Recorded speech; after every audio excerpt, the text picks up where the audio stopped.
I was given a strange list of rules for the graveyard shift. I wish I had listened. "So, James, we have a question for you," the corporate representative stated. "Yes," I replied, nervously sipping on my glass of water. "Well, our only available employee needs his shift covered tonight," my boss explained, sounding incredibly nervous. "MHM," I replied while nodding my head. Why was I called into a tense meeting just to get asked to cover someone's shift? "Well, we are prepared to grant you $45 an hour to cover his graveyard shift," the corporate representative explained. I nearly spat out my water. "I'm sorry. Did you say $45 an hour?" I asked with a nervous chuckle. "Yes, but it obviously comes with some downsides," my boss stated. "Like what?" I asked. "The downsides must be pretty damn bad for them to do all this." "Well, why don't we just give you this paper and you can sign it if you want?" The corporate representative spoke before handing me a thick packet of paper with a pen. The corporate representative and my boss left the room. I brought the packet closer to me and flipped through it to find out it was 232 pages in total. I flipped to the second page and was greeted with a list of rules. Number 1, do not go into the janitorial closet. Number 2, please, do not go into the janitorial closet.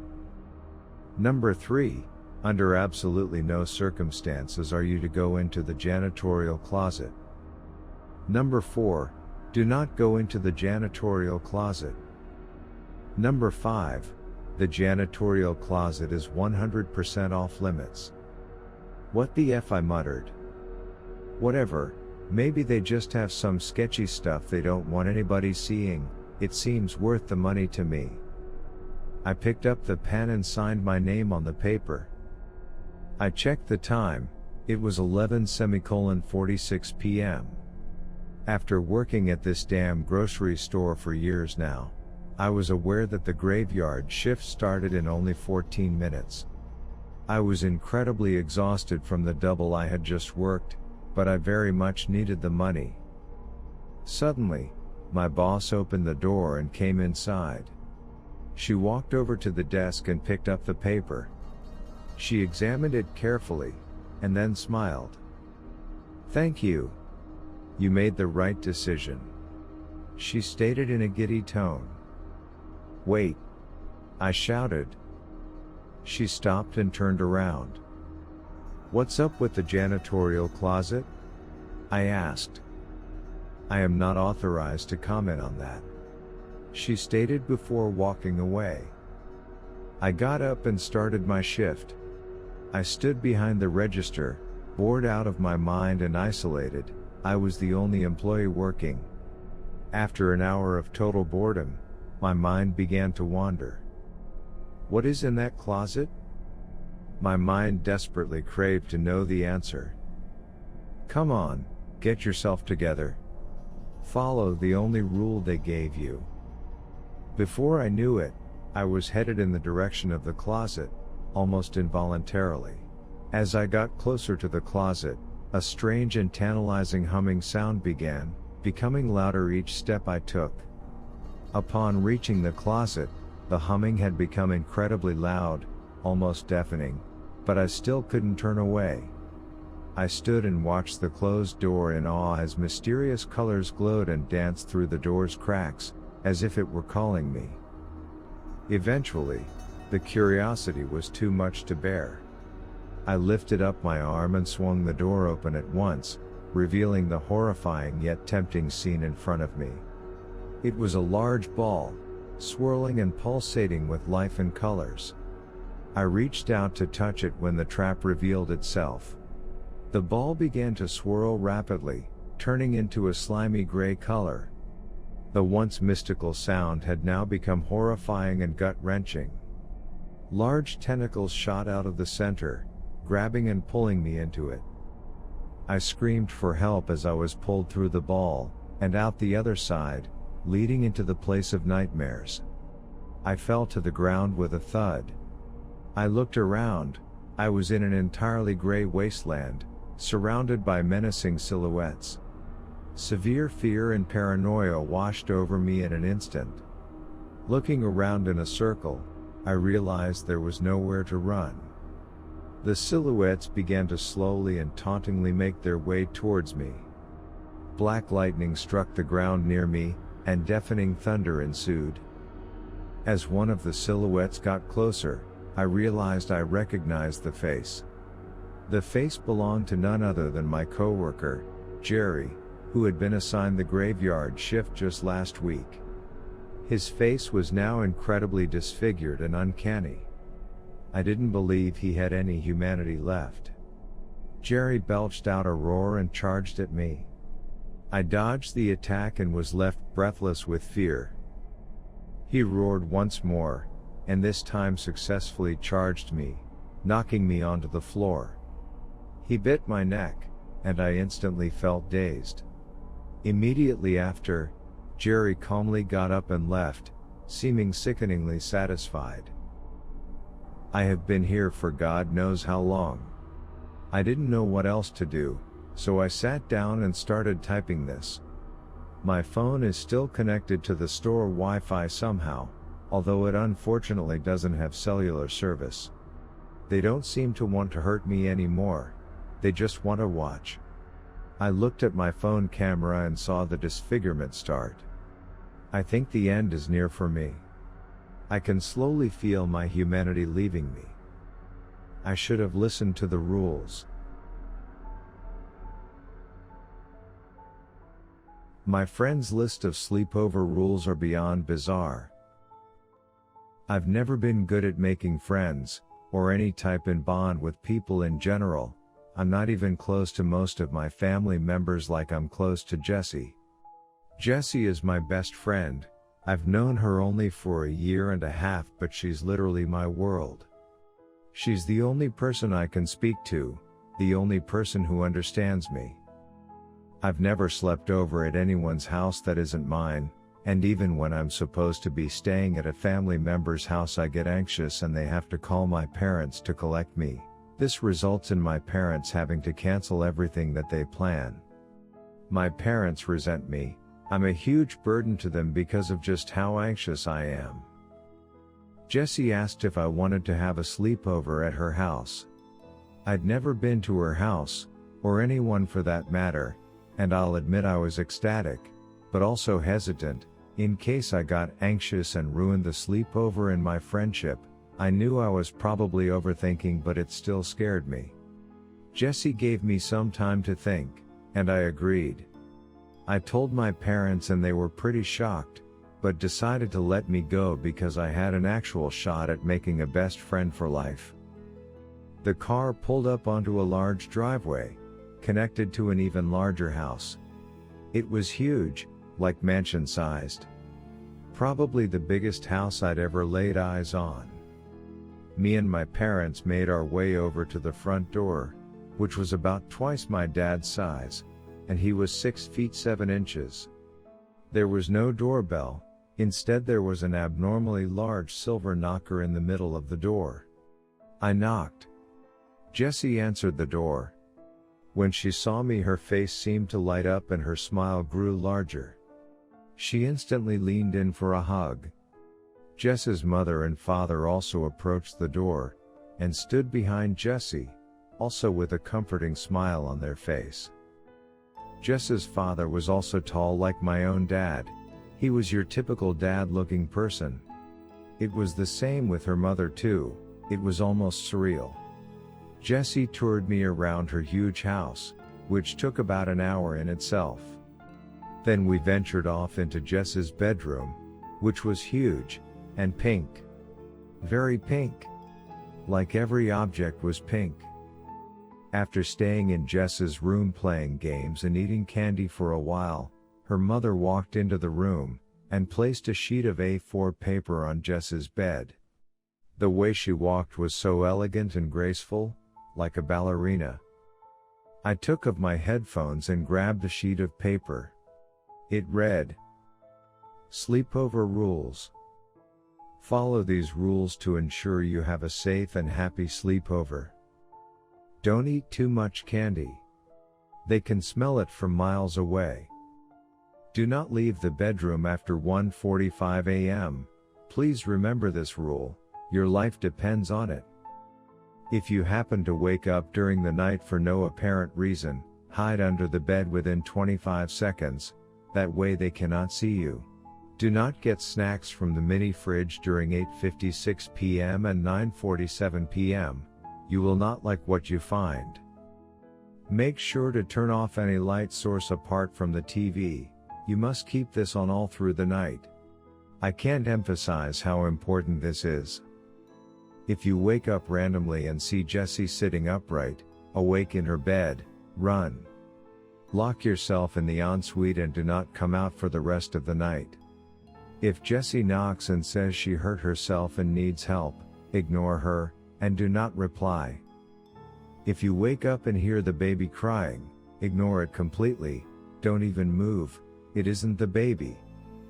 Do not attempt to speak to Jessie during the night, and if she speaks to you, do not reply. This is crucial if you want to stay safe. If you hear a dog whimpering and scratching on the bedroom door, drag Jessie under the bed and then hide behind the bookshelf. We do not own a dog. If you hear a ringing in your ear, run, leave the house. This is the only exception. If you don't, we all die. Have a lovely sleepover, Tina. Smile. It had to be some kind of joke. These couldn't have been real. But I still have a gut feeling that I should follow these creepy damn rules. I folded the piece of paper and placed it in my right pocket, then sat down again to play with Jessie. After about an hour, Jess's dad opened the door. "It's bedtime, girls. You must go to sleep, now." I suddenly got very anxious, because this is when I had to start following the creepy rules. I held back all of my emotion because I didn't want to lose a friend like Jessie. Me and Jessie both got into bed. We top and tailed so my head was at the bottom end of her bed. "Night, Tina. Sweet dreams," she said, in between yawns. I don't know how my dreams were going to be sweet after what I'd read. Surprisingly, I fell asleep pretty quick. My sleep was pretty deep, and I didn't have any nightmares like most nights. And that's when I woke up. My stomach sank. I turned to see Jessie sitting, upright, in her bed. Wide awake. I didn't want to believe that these rules were true, but my instinct was to just run. I bolted into the ensuite and locked the door behind me. After a solid few minutes of hyperventilating in Jess's ensuite, I decided to unlock the door. I thought it was all probably stupid anyway. Just before my hand reached the lock, someone knocked on the door. I froze. "Tina, help me. I've hurt my head and my vision's going blurry." I desperately wanted to open the door, but something in my head advised me against it. Jessie kept screaming for help. I slumped into the corner, shaking with every breath I took. She was screaming for hours. It was unbearable. Her voice got less human-like and more distorted with every screech. By the time she stopped, I was already half asleep. To put into perspective just how long her screaming went on for. I woke up. The light from the sun outside made my eyes sting. My ears were still throbbing. I slowly got up from the corner of the bathroom, and unlocked the door. Jessie was playing on her PS5. Everything was totally normal. "Hey Tina," she said, in her usual jaunty tone. "I think your mom and dad are already outside waiting for you in their car." I couldn't take speaking. Everywhere in my body ached. I picked up my stuff and started walking downstairs. Jess's parents waited at the bottom of the stairs to greet me. "Your parents are outside waiting for you, Tina," said her mother with a smile. How did they get here so quickly? It was only 8:45. I could see the open door, and my parents' car outside. I was so relieved, I was gonna leave this place finally. Jess's dad showed me out, and I hopped into my parents' car. I can't begin to explain how relieved I was to see my parents' smiling faces again. Jessie and her family waved at me as I drove away. "How was the sleepover, sweetie?" asked my dad. I was about to reply when I got a notification on my phone. It was a message from my mom. It said, "Hey Tina. I was just messaging to ask what time you wanted me and your dad to pick you up from Jess's house. Smile." I looked back up at my mom, who was driving, and then to my dad, who was smiling eerily at me. Oh no, I forgot to leave on the TV. I felt sick to my stomach. "Forgot something?" asked my dad.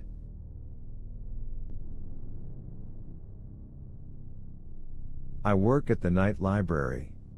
We operate under an eccentric set of rules. It makes sense when you think about it. The quiet kids, the queer kids, the nerds and the geeks and the loners. When everyone else is out at bars and clubs until 2 in the morning, sloppy drunk and shoving their tongues against each other's uvulas in front of God and His brother, where are they supposed to go? All the calm, hushed corners of the world are inaccessible after around 8 o'clock. No cafes to tuck into to sip on something sweet while clacking away at a keyboard. No bookstores with their worn, welcoming armchairs looking to beckon in the weary.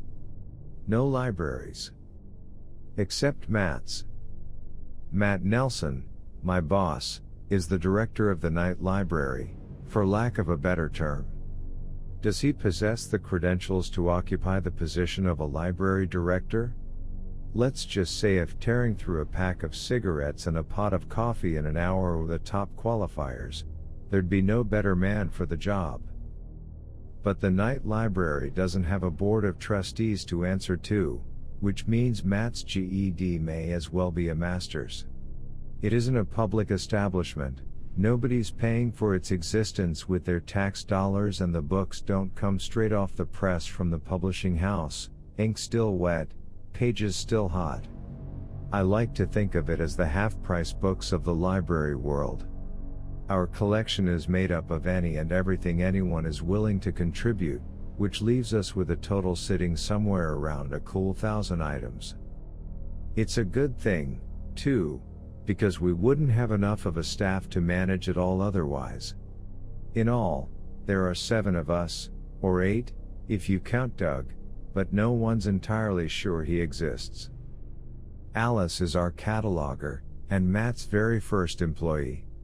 When he set out to open the night library's doors, he knew he would need a way to keep track of his inventory, and he only trusted himself to do so with the number of books he could count on both hands.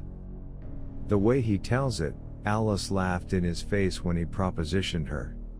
She was working the streets at the time, and when he pulled up to her corner in his '97 Ford Ranger, cranking the window down at a geriatric snail's pace, to ask if she was interested in alternative employment, she told him whatever he was paying in a week couldn't hold a candle to what she made in an evening.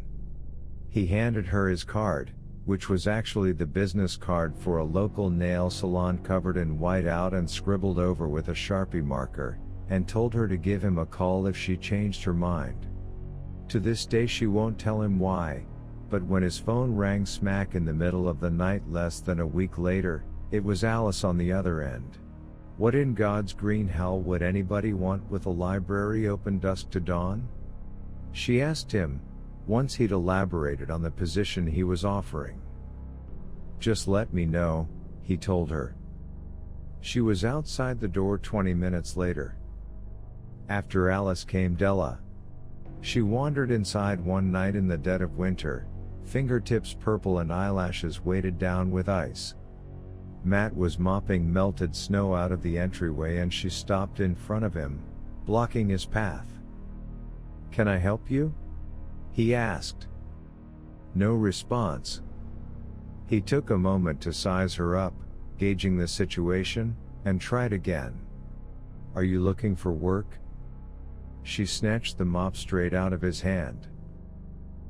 She's never spoken a word to any of us, but not a speck of dust falls on a single surface before she catches it mid-air. We aren't sure if Della is even really her name. Matt just caught her writing it on the bathroom wall with foam cleaner one night, and when he asked there was no objection. Horace was next. He'd been a regular patron of the library for quite some time before Matt took notice of the way he meticulously studied the shelves, halting any time he spotted a misplaced item to correct it before moving on. Matt stopped him as he was straightening a row of outdated medical texts and said if he was going to volunteer his time he might as well get paid. Jenny followed not too long after, and she was certainly the most forthright of the crew. She marched directly up to the desk just before closing time and said to Matt, "Don't you have a life outside of this place?" Matt says now that he supposes he should have taken offense, but seeing as how he did not, in fact, have a life outside of the library, he didn't. No, he told her plainly. Why? Because. Apparently Jenny popped her gum here, which invited Matt to consider banning gum from the premises entirely. Then, he thought, given that he'd never banned anything from the premises, gum seemed like the wrong place to start. You're here, like, every night. Don't you want some time off? I could run the desk for you. It doesn't look very hard. Okay, Matt said. He gave her a crash course of the circulation system, which isn't a real circulation system at all. One of his tech acquaintances built the program and it runs exactly as well as we need it to with no room to spare, tossed her the keys, and headed home. Wiley would be the token charity case, except that they bust their ass harder than the rest of us put together for this place. The first couple of times they came around, they covered one of their eyes with their bangs and hung out in the library's dismal excuse for a teen area from sundown to sunup, never lingering quite long enough to be told they had to leave before Matt locked up, but certainly cutting it close. While Matt was standing on a ladder one night trying to stuff enough paper towels around a faulty sprinkler head to keep it from saturating a ceiling tile, Wiley nearly scared him to his death coming up behind him without a sound. I want to make a deal with you, they said. Once Matt had recovered from his miniature heart attack and regained his balance, he peered down the ladder to find Wiley staring up at him, face fully bared to him for the first time, right eye bloodshot and swollen with a bruise so dark it resembled a pit just beginning to yellow around the edges. All right, he agreed, not bothering to ask what the deal might entail. As it turned out, Wiley's bargain was this: anonymity in exchange for labor. No one can know where I am, Wiley explained. I can't give you my legal name, or an ID, or my social. But I'll work hard and I'll do it for free if I can stay here. I won't run up the water or the electric. I won't turn any lights on or even use the bathroom during the day. It'll be like the building is empty the whole time it's closed, I swear. I just need somewhere to lock myself in. Matt's only conditions were that Wiley A, accept a paycheck, and B, keep their arrangement quiet, as he didn't need everyone in a rough spot to come to him expecting that they could strike the same deal. Wiley said, I have no one to tell, and then asked where Matt kept his tools. If we've ever had a leak since, or a blown bulb, or a fried computer monitor, it hasn't lasted long enough for Matt to call a repairman before Wiley's had it fixed. As for me, it was sort of a fluke that I was hired at all. I don't sleep much during the night. In fact, I've only ever had one day shift job, and my body's internal alarm clock wasn't a fan of that arrangement. I was working overnights at a nursing home before the library, and I happened to pass by on a night off after a walk, too antsy to sit alone in my apartment. I'd never noticed it before, which isn't unusual for me as I pride myself in my attention span's ability to give goldfish a run for their money, but the dim glow emanating from inside among the sea of darkened storefronts stood out like a beacon. My first impression based on the interior of the building was that it had likely been a laundromat in a past life, with its paltry concrete floors and low, tiled ceilings. The short, sparse shelves lined along the entryway, for new books and special displays, I now know, led me in a natural progression to the circulation desk, where Matt had his face buried in his hands and Jenny was holding open a book next to him that had cracked fully down the spine, loose pages lying haphazardly across the countertop. "Can't afford to replace stuff all the time," Matt was saying, muffled by his palms. "Whatever. If it's too bad to glue it, just, I don't know, throw it away, I guess." I'm not sure what possessed me to do so, but I took a step forward, fingering the edge of the front cover. "I can fix it," I said. And then, as though such a vague explanation would make the situation less awkward somehow, "I do that." "Fix books?" Matt's head raised slowly, as though someone had attached it to a string. "Got a whole tower in the back. Can you fix all of them?" "I mean, I'd have to look at them first," I told him. "I've never done it on, like, a professional level. But my grandpa had some book presses he left me when I was in high school, so I've been doing it as a hobby for 10 years, give or take." Matt seemed to mull this over for a moment. "Most of what we've got's not anything special, but there are a couple of collector's items here and there. Signed copies, first editions, stuff like that. Can't find them damn near anywhere, and if you do people want a pretty penny for them." "What's your name?" "Adam." Matt stuck his hand across the desk. "Welcome aboard, Adam. When can you start?" That was about 3 years ago. Which doesn't sound like a ton of time, granted, but there are some things around here you have to get used to so quick that by 3 months and you start to feel like a seasoned vet. Every place has its odd little ins and outs, of course. We've got plenty. The back door next to the dumpster sticks from the outside, so we have to prop it open to take the trash out unless we want to walk around to the front. One of the bathroom lights is finicky. When the switch is flipped they all shut off but the very center panel, and it takes a few tries to make it cooperate. Our power gets knocked out so easily in storms that we've got about a ton of battery-operated fans to keep cool and a whole manual checkout system for when the computers are down. But as inconvenient as these little quirks can be at times, they're things we're all more than happy to deal with day to day. Matt's a good boss. He takes care of us, with what little means he has. We don't get benefits, but he pays us for a full week of sick days each fiscal year, and we get paid holidays off. If we have something going on that we need to miss for, he never says no. We essentially set our own schedules and there's no minimum to the number of hours we can work so long as we're cool with the cut on our checks.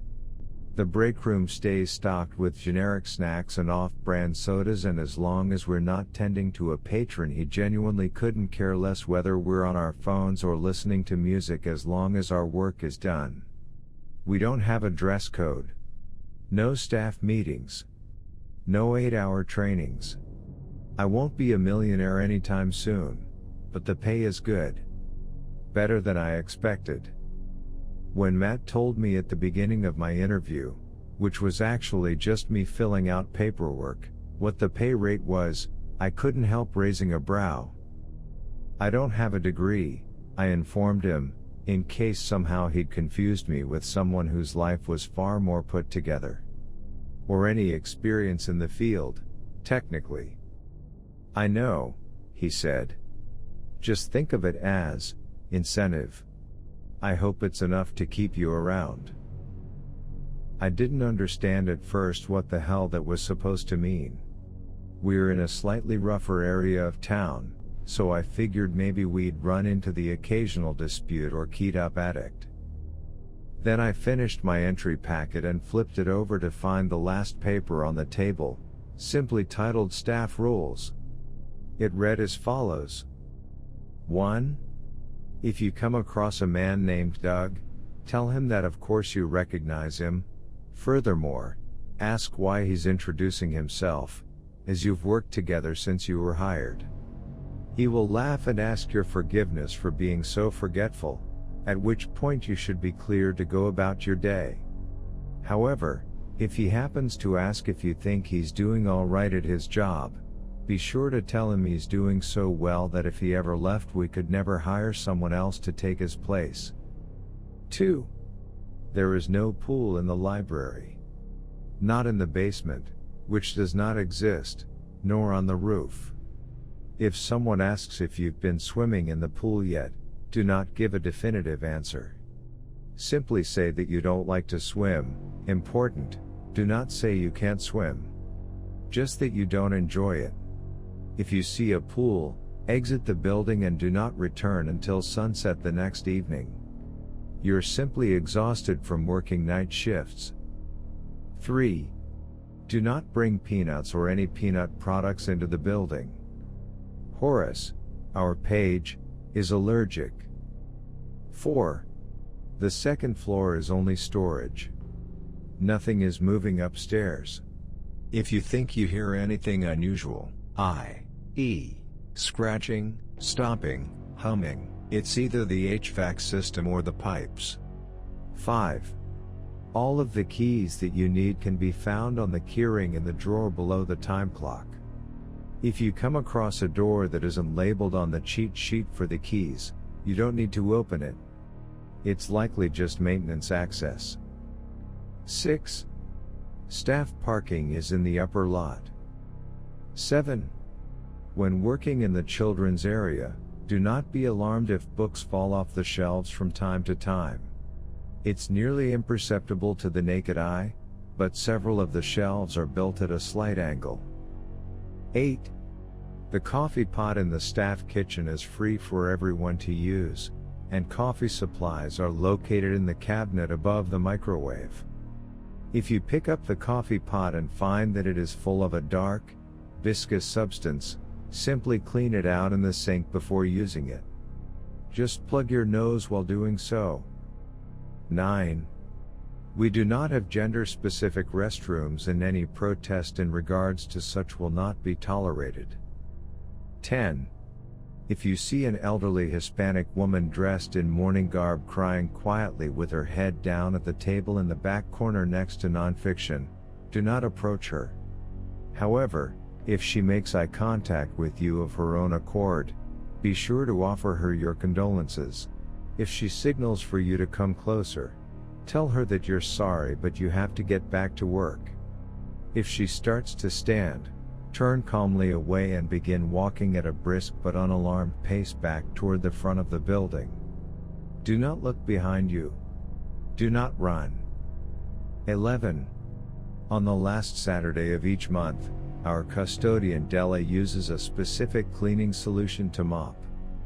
The red coloration comes from the active ingredient, which is what protects the floors and keeps them from staining in the event of spills.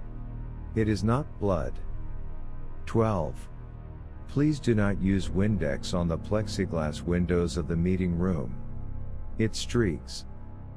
13. Keep an analog watch on your person at all times. If you ever feel that too little or too much time has passed since you entered the building, consult it rather than your phone or the clock on the computer. Whatever it says is correct. We look forward to working with you. Welcome to the night library. I've had several experiences worth recounting, to say the least, but the first story that comes to mind is in regards to Rule 2, so I thought I'd share that with you today. I'd been working at the night library for exactly 7 days, 4 shifts, But it was 1 week to the day since I'd been hired, and everything was going surprisingly smoothly. As any sane person would do, I had put the list of rules out of my mind, gathering that they were nothing more than a tactic to haze new employees. Assuming that I would have a leg up on them if I didn't acknowledge the list at all, I hadn't even mentioned it when I had finished filling out my entry paperwork, simply slipped it into my locker and handed the rest in to Matt. Oh, I was asked about it, of course. Several times over the course of the following nights, various coworkers approached me to inquire as to whether anything had happened to me yet. When I asked what they meant, their response was always some variation of, "You know, the rules?" And I would just snort and roll my eyes and be on my way. On the evening of my 4th shift, I had stepped away from the little hole in the back office that Matt had set up as a book mending station for me and was briefly helping Jenny out. We were unusually swamped at the desk and Matt had taken off for the night, so I figured she could use a little extra manpower. We'd worked our way almost entirely through the line, and when the face of the last patron finally surfaced from the crowd, Jenny was still busy with someone else, so naturally it was me they looked to. "Hi," I said. "What can we do for you?" That was when I noticed their eyes.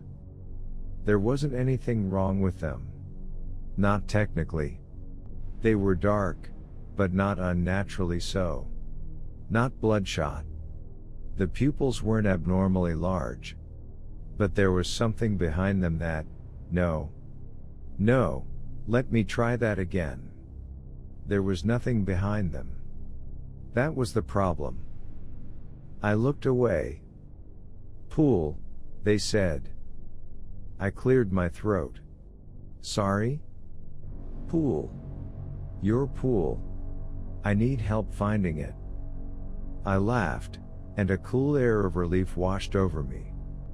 They looked soulless and creepy as hell on purpose, of course. Matt had put them up to this, or if not Matt, one of the other employees. "Sorry, buddy," I told them. "That's not gonna work on me. Nice job, though. You kind of freaked me out for a second." The patron said nothing.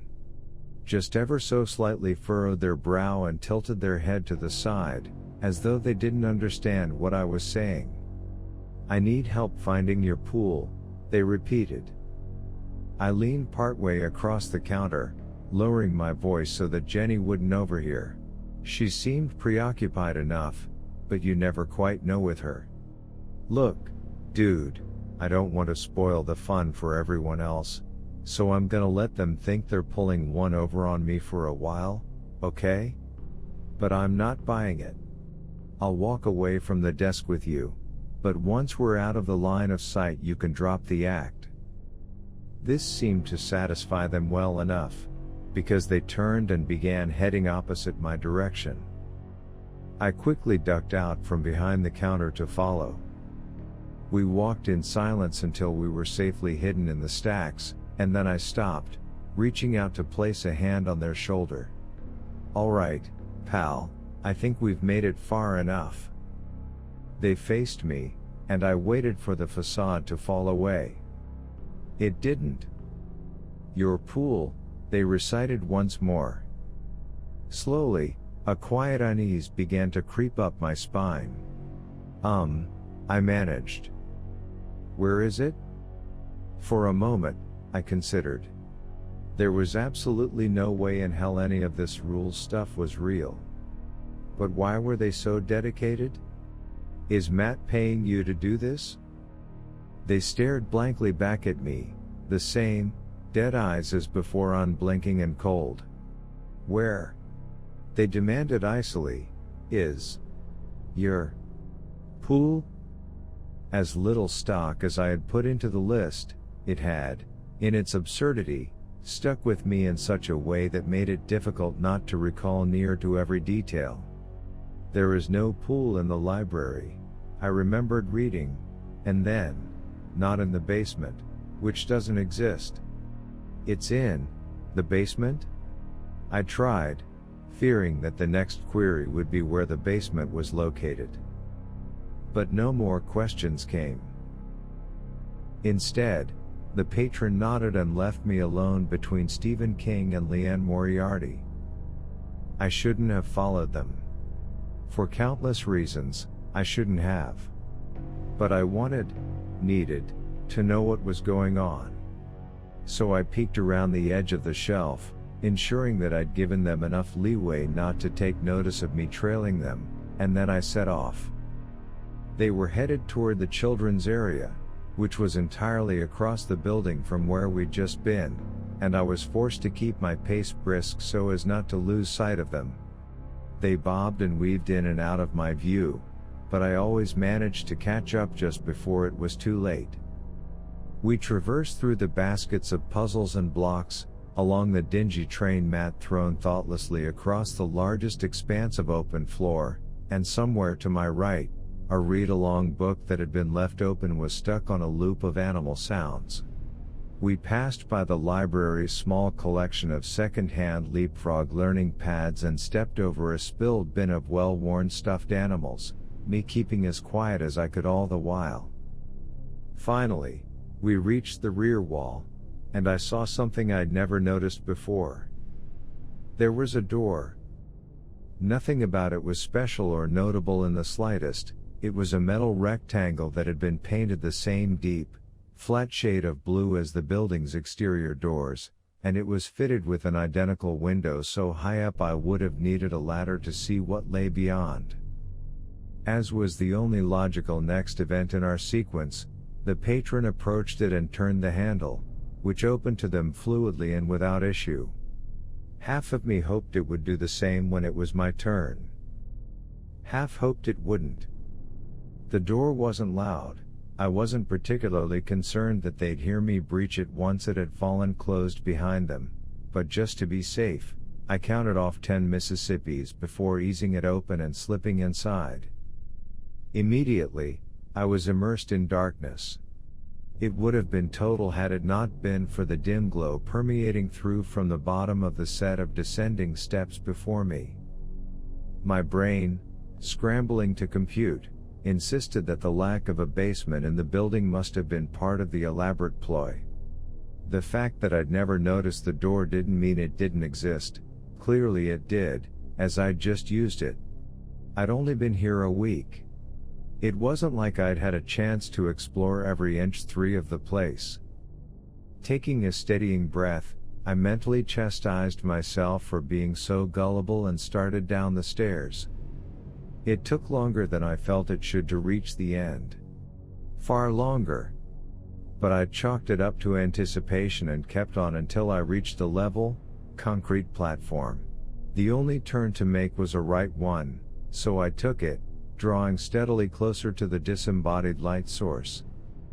I traveled down a narrow corridor, minding my step once I realized that the floor was covered in about 1/8 of an inch of water, just enough to result in a soft, echoing splash if I swung my foot down with enough force. I didn't hear anything ahead of me, but the patron hadn't preceded me by much. They had to be fairly close. Soon, the hallway opened into what I understood to be the basement. Beams and pipes littered the ceiling in an impossible maze, and I found that the light I'd been following was produced by a single, low-wattage bulb suspended from the rafters by a wire. I could see the center of the room clearly, but the edges blurred back into shadow. Straight ahead, I thought something shifted, but I couldn't be sure. Considering that I was out in the open now with nowhere to hide, I called out a reluctant, "Hello?" No direct response came, but there was a quiet skittering from the same area where I thought I'd seen motion, so I moved toward it against my better judgment, squinting in attempt to make out a shape of any form. When I finally settled on one, it was the yawning, black mouth of an entryway. Almost blindly, I felt my way forward and stuck my hand inside to be met with empty air. The basement was cooler than upstairs already, but as I stepped fully through, I estimated the temperature drop to be another 5 degrees at the very least.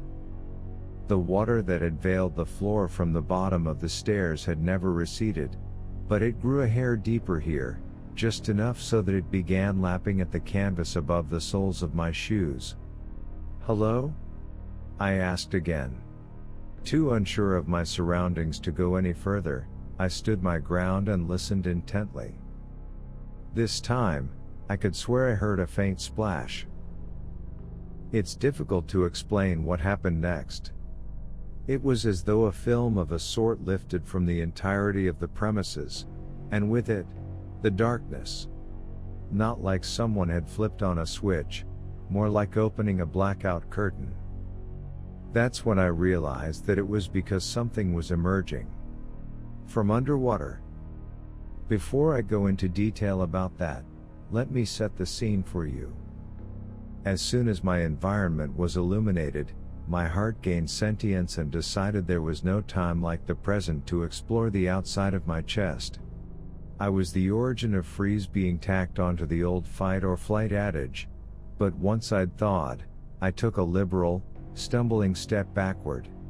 So close to the space my toes had just inhabited that I'd have been done for had I allowed myself so much as a readjustment.